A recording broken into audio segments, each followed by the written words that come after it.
তার অপরাধের জন্য জেল দিতে পারেন, জরিমানা দিতে পারেন, হাজতবাস দিতে পারেন, কিন্তু পিতার সম্পত্তি থেকে বঞ্চিত করতে পারেন না। এনসিপি কে আসলে সংস্কার চায় না বাতিল চায়? না দেখুন, এর আগের যে প্রসঙ্গটা একটু আমার বক্তব্য আছে যে জিন্না মহান নেতা, আপনিই বললেন জিন্না মহান নেতা, আসলে মহান প্রেক্ষিতটা কি? যেই জাতি বা একটি দেশ আমাদেরকে উপনিবেশ বানিয়েছিল এবং 47-এ দেশভাগের পরে 3 থেকে 4 বছরের মধ্যে বলল উর্দুই হবে একমাত্র রাষ্ট্রভাষা, সেই নেতা কি করে মহান হয়? যেই যেই লাহোর প্রস্তাবের ভিত্তিতে দেশভাগ হবার কথা ছিল, কাদের চক্রান্তে সেটা হয়নি? লাহোর প্রস্তাবে তো ছিল যেই অঞ্চলে মুসলিম প্রধান তারা প্রত্যেকেই স্বতন্ত্র এবং স্বাধীন হবে। আমাদের পূর্ব পাকিস্তান কেন পশ্চিম পাকিস্তানের অন্তর্ভুক্ত হতে হলো? এবং সেই বিষয়গুলো আমাদের সামনে আবার আসছে কি কারণে? আজকে যখন এগুলো একেবারে সম্পূর্ণ সলভ ম্যাটার, এই আলাপগুলো কারা তুলছেন? এই এনসিপি তুলছেন এবং অন্তর্বর্তীকালীন সরকারের উপদেষ্টারা তুলছেন এবং জামাত তুলছেন। কি কারণে তুলছেন? তার মানে ওই সেই বীজ, যেই বীজের কারণে দেশ ভাগ হয়েছিল এবং ব্রিটিশের যাওয়ার সময়ে আপনার ধর্মের একটা বীজ আপনার এখানে গেঁথে দিয়েছিল। সেইটা আপনি দেখুন, একটা দেশে কি শুধুমাত্র একটি ধর্মের মানুষ থাকে? এটা তো একটা প্রাথমিক মৌলিক সত্য। এই দেশে কি শুধু মুসলিমরা থাকে? না, যেই দেশে 92% একটা বিশেষ ধর্ম প্রাধান্য পায়, সেই বড় অংশটিকে আইনের ভেতরে আটকানোর জন্যই তো আইন কানুন দরকার।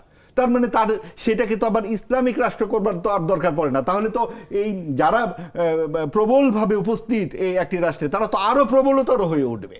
কাজেই আপনি দেখুন, একটা গণতান্ত্রিক রাষ্ট্রে যেই বিষয়টাকে এখানে সামনে আনা হচ্ছে বারবার, তার প্রতিক্রিয়া আমরা কি দেখতে পাচ্ছি? 18 মাসে আমরা নাটক বন্ধ দেখতে পেয়েছি, সঙ্গীত বন্ধ দেখতে পেয়েছি, সেইটারই লেজ ধরে এখন ব্রাহ্মণবাড়িয়া নিজেদেরকে প্রায় স্বাধীন ঘোষণা করে ফেলেছে, এখানে কোনো সিনেমা হবে না।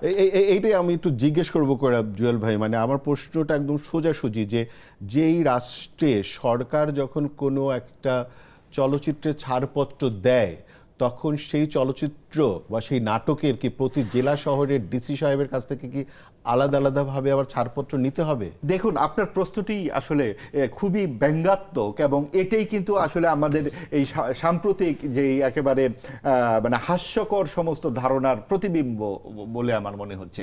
কারণ এগুলো তো বলা বাহুল্য যে আজকে যখন ওই যে নজরুলের কবিতার মতো আমাদের বলতে হয় যে বিশ্ব যখন চাঁদে চলে যাচ্ছে, আমরা তখন হাদিস খুঁজে খুঁজে বিবি তালাকের ফতোয়া খুঁজছি।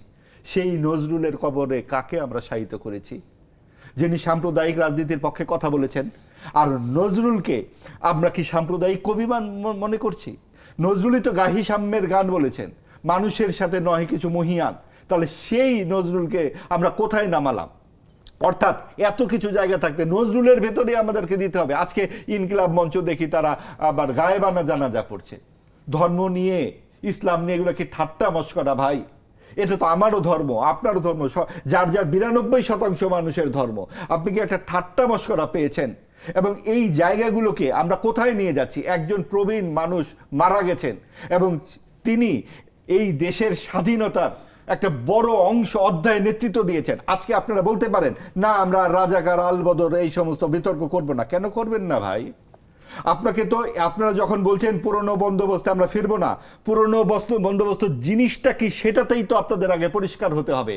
আপনারা যে এই 71 সালে যে এই ঘটনাটা ঘটেছে, পুরো জাতির বিরুদ্ধে দাঁড়িয়ে গিয়েছিল একটি রাজনৈতিক দল, সেই দলের যেই মানুষেরা আত্মসমর্পণ করেছিল এবং 16ই ডিসেম্বরে 1971 সালে সেটা আমাদের লেখা আছে আত্মসমর্পণের দলিলে, যে সিভিল আর্ম ফোর্স, এই সিভিল আর্ম ফোর্স হচ্ছে আলবদর, আল শামস, রাজাকার, এবং তারা 14ই ডিসেম্বর 1971 সালে আমাদের বুদ্ধিজীবীদের বাড়ি বাড়ি থেকে তুলে নিয়ে মেরেছে এবং সেটা রাজারবাগে ইয়েতে আপনার রায়ের বাজারে সেই সমস্ত ধ্বংসাবশেষ এখনো আছে। আমরা এগুলো ভুলবো কি করে? আমাদের কোন বাড়িতে এই 71-এর এই করাল গ্রাস আমাদের থাবা পড়েনি? আপনারা আজকে মুক্তিযুদ্ধের সংখ্যা নিয়ে বিতর্ক তৈরি করেন। আপনারা আজকে বলছেন যে বেগম খালেদা জিয়ার বাড়ি তো এভাবে ভাঙা হয়েছে। বুলডোজার দিয়ে বেগম খালেদা জিয়ার বাড়ি সরকার ভাঙেনি, এটা যেভাবে হয়েছে সেটা অবশ্যই আপত্তিজনক। বেগম খালেদা জিয়ার ব্যাপারে 8 বছর তাকে জেল দেওয়া হয়েছে, সেটাও খুবই অন্যায়, এবং এই অন্যায়ের প্রায়শ্চিত্ত আওয়ামী লীগের নেতাদেরই করতে হচ্ছে, তাদেরকে হেলিকপ্টারে উঠতে হচ্ছে। এগুলোকে তো আমরা সমর্থন করছি না, কিন্তু খুনের বদলে খুন হতে পারে না। এবং আপনি অমানবিক আচরণের বিরুদ্ধেই তো 24-এর গণ অভ্যুত্থান। আপনি 24-এর গণ অভ্যুত্থানের পরে কোন সূত্রে একটা দলকে আপনি বাতিল বলে ঘোষণা করছেন? বাতিল বলে কখন ঘোষণা করতেন? যখন আপনারা ক্ষমতা দখল করতে চাইছেন। এখনো অন্তর্বর্তীকালীন সরকারের সময়ে যারা ছিলেন তারা কেউই গণ অভ্যুত্থানের সরাসরি অংশগ্রহণকারী শক্তি নয়।